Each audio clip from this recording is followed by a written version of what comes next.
Assalamualaikum warahmatullahi wabarakatuh. Jadi di sini saya ingin mempresentasikan dari hasil buku mini digital yang saya buat dengan tema filsuf muslim dari masa ke masa. Sebelumnya perkenalkan, nama saya Cahyani Hafizah. Saya dari program studi manajemen pendidikan Islam, Fakultas Agama Islam dengan NPM 251063 11/2009. Baik, bismillahirrahmanirrahim. Puji syukur saya panjatkan atas kehadirat Allah Subhanahu wa Ta'ala, karena atas rahmat dan karunia-Nya, buku digital mini yang berjudul Filsuf Muslim dari Masa ke Masa ini dapat terselesaikan dengan baik. Buku ini disusun untuk memenuhi tugas pada mata kuliah filsafat ilmu yang diampu oleh Bapak Dr. Iqbal Al-Marmuzaki, MPD. Penyusunan buku ini bertujuan untuk memberikan gambaran ringkas namun tetap komprehensif mengenai perkembangan pemikiran para filsuf muslim dari berbagai era, mulai dari masa klasik, pertengahan, hingga modern. Saya berupaya menghadirkan uraian yang tidak hanya bersifat historis, tetapi juga menyoroti kontribusi intelektual para tokoh tersebut terhadap ranah filsafat, ilmu pengetahuan, serta tradisi keilmuan Islam secara umum. Baik, singkat kata saya ucapkan terima kasih kepada seluruh pihak yang telah memberikan dukungan, dorongan, serta inspirasi dalam penyusunan buku ini. Semoga buku digital mini ini dapat memberikan manfaat, menambah wawasan, serta menjadi bahan kajian yang bermanfaat bagi mahasiswa, pembaca umum, maupun siapa saja yang tertarik pada perkembangan filsafat Islam. Baik, di daftar isi ini saya membuat buku ini dengan 4 bab dan 11 halaman. Baik, di bab 1 ini saya akan membahas tentang latar historis perkembangan filsafat dalam Islam. Nah, perkembangan filsafat Islam itu sudah dimulai pada abad ke-8 hingga dimana mencapai puncaknya itu ada di abad ke-10-12 Masehi. Nah, faktor pendorong utamanya itu adalah gerakan penerjemahan besar-besaran di Bait al-Hikmah yang dikenal dengan Baghdad. Nah, munculnya kebutuhan rasional untuk membela akidah serta tradisi keilmuan dalam dunia Islam yang dimana menghargai logika, ilmu pengetahuan, dan pemikiran kritis. Perjalanan filsafat itu tidak muncul secara tiba-tiba, tetapi melalui proses yang panjang yang dimana dipengaruhi oleh dinamika politik, sosial, dan intelektual. Perkembangan ini dapat dibagi ke dalam beberapa fase penting. Fase awal ini ada di abad ke-7 sampai 8 Masehi. Nah, pada masa ini Islam itu terbentuk dan baru fokus utamanya itu adalah memahami ajaran agama. Meskipun begitu, benih-benih rasionalitas mulai tumbuh melalui diskusi teologis atau kalam, yang dimana berusaha menjelaskan konsep ketuhanan dan akidah secara logis. Lalu ada fase berikutnya, yaitu gerakan penerjemahan di Bait al-Hikmah. Itu ada di abad ke-8 sampai 10 Masehi. Nah, pada masa kekhalifahan Abbasiyah, terutama pada era Harun ar-Rasyid dan Al-Ma'mun, itu dilakukan penerjemahan besar-besaran karya filsafat, kedokteran, matematika, dan sains Yunani, Persia, serta India. Lanjut ke fase berikutnya, ada fase kemaslahatan dan sintesis pada abad ke-10 sampai 12 Masehi. Nah, pada periode ini, pemikiran filsafat itu mencapai puncak yang dimana para filsuf itu tidak lagi sekedar menerjemahkan saja, tetapi melahirkan gagasan orisinal seperti Ibnu Sina mengembangkan metafisika baru, Al-Farabi membangun filsafat politik dan logika yang lebih sistematis. Nah, pada fase ini juga sudah muncul dialektika antara filsafat dan teologi.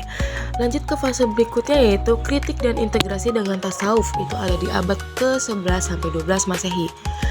Di sini Imam Al-Ghazali memainkan peran yang besar dalam mengkritiki filsafat peripatetik. Namun, alih-alih memadamkan filsafat, kritiknya justru memunculkan bentuk integrasi baru antara rasionalitas, spiritualitas, dan teologi. Lanjut ke fase berikutnya, di fase rasionalisme Andalusia, itu di abad ke-12 Masehi. Di dunia Islam Barat, Ibnu Rusyd mengembangkan kembali tradisi filsafat murni dan memberikan argumen kuat tentang harmonisasi wahyu dan akal. Nah, pemikiran yang beliau ini kemudian memengaruhi Eropa Latin dan ikut-ikut mendorong lahirnya Renaissance. Lanjut ke fase berikutnya, di masa pramuka sampai klasik di mana abad ke-13 sampai 15 Masehi. Meskipun dunia Islam menghadapi tantangan politik seperti invasi Mongol, filsafat tetap berkembang melalui karya tokoh seperti Nasiruddin Al-Tusi dan Mulla Sadra. Nah, perkembangan historis yang panjang ini menunjukkan bahwa filsafat Islam merupakan tradisi intelektual yang dinamis, mampu menyerap, mengolah, dan melahirkan pemikiran baru yang berpengaruh hingga ke dunia modern. Masuk ke bab kedua, yaitu tokoh-tokoh filsuf Muslim. Di sini tokoh pertamanya ada Al-Kindi dengan julukan filosof Arab pertama. Biografi singkat beliau adalah Al-Kindi. Sebagai ilmuwan dan filsuf dari Kufah, beliau ini menjadi pionir integrasi filsafat Yunani ke dalam tradisi Islam. Gagasan utama beliau yaitu menekankan peran akal dalam memperoleh pengetahuan, menjelaskan hubungan antara wahyu dan filsafat sebagai dua jalan menuju kebenaran, serta mengembangkan teori tentang definisi dan logika sebagai instrumen ilmu. Kontribusi beliau apa sih? Kontribusi beliau itu memperkenalkan tradisi rasionalisme ke dalam pemikiran Islam dan menulis lebih dari 200 karya di bidang matematika, optik, dan metafisika. Lanjut di tokoh berikutnya ada Al-Farabi dengan julukan guru kedua setelah Aristoteles. Biografi singkat, beliau lahir di Farab atau Kazakhstan modern dan beliau dikenal sebagai ahli logika, politik, dan metafisika. Gagasan utama beliau yaitu membangun teori negara utama atau Al-Madinah Al-Fadilah yang dipimpin langsung oleh pemimpin bijaksana, kemudian mengembangkan klasifikasi ilmu dan menjelaskan hubungan logis antar disiplin, dan menegaskan bahwa filsafat dan agama bekerja menuju kebenaran yang sama namun melalui metode yang berbeda.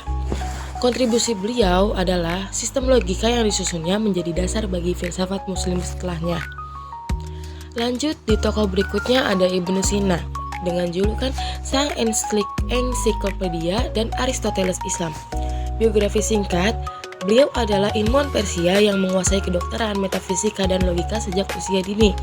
Gagasan utamanya adalah teori wajib al-wujud sebagai dasar metafisika, yaitu Tuhan sebagai wujud niscaya, pemisahan antar esensi dan eksistensi, dan pandangan terhadap jiwa sebagai substansi yang bersifat rohani.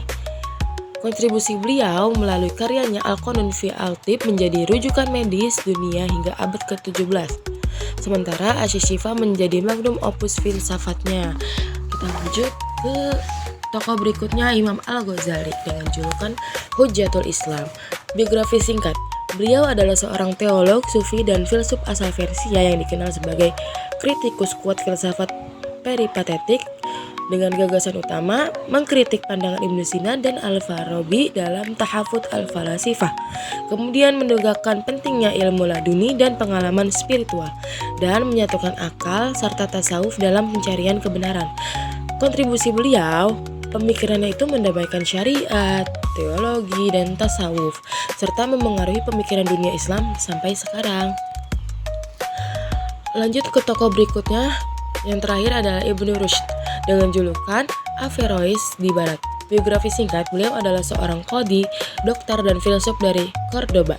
Beliau ini membela kuat tradisi filsafat Aristotelian dengan gagasan utama menolak kritik Al-Ghazali melalui Tahafut At-Tahafut, menjelaskan bahwa wahyu dan filsafat tidak bertangan, kemudian menegaskan peran akal sebagai instrumen penafsiran syariat. Kontribusi beliau yaitu komentar-komentarnya atas Aristoteles menjadi fondasi munculnya rasionalisme Latin dan Renaissance Eropa. Lanjut di bab 3 adalah relevansi pemikiran filsuf muslim terhadap ilmu pengetahuan modern. Poin pertama, rasionalitas dan metode ilmiah, di mana pemikiran Ibnu Sina tentang observasi dan eksperimen memengaruhi perkembangan sains modern. Poin kedua, etika dan politik, yang dimana teori masyarakat ideal Al-Farabi relevan dalam kajian sosial politik kontemporer. Poin yang ketiga ada epistemologi, yang dimana diskusi Imam Al-Ghazali tentang keraguan metodis menjadi inspirasi filsafat modern seperti Descartes. Poin yang terakhir, hubungan agama dan sains, yang dimana pemikiran Ibnu Rushd menjadi harmonisasi ilmu dan wahyu. Lanjut di bab keempat ini adalah penutup. Jadi, filsuf muslim ini telah memberikan kontribusi besar dalam sejarah filsafat dan ilmu pengetahuan yang dimana pemikiran mereka itu tidak hanya secara historis tetapi juga relevan bagi perkembangan metodologi ilmu dan etika ilmiah masa kini. Baik, ini dia daftar pustakanya. Ada dari Al-Farabi Ahl Al-Madinah Al-Fadilah, Ibnu Sina Asy-Syifa dan Al-Qanun fi Al-Tib, Al-Ghazali Tahafut Al-Falasifa, Ibnu Rusyd Tahafut At-Tahafut, Adamson Pattern Philosophy in the Islamic World, Cambridge University Press, serta Fakhri Majid A History of Islamic Philosophy. Sekian dari saya. Wassalamualaikum warahmatullahi wabarakatuh. Oke teman-teman, terima kasih sudah menonton videonya. Aku pilus neng Kediri, wong tulus pamit mundur diri. Asik bahasa mereka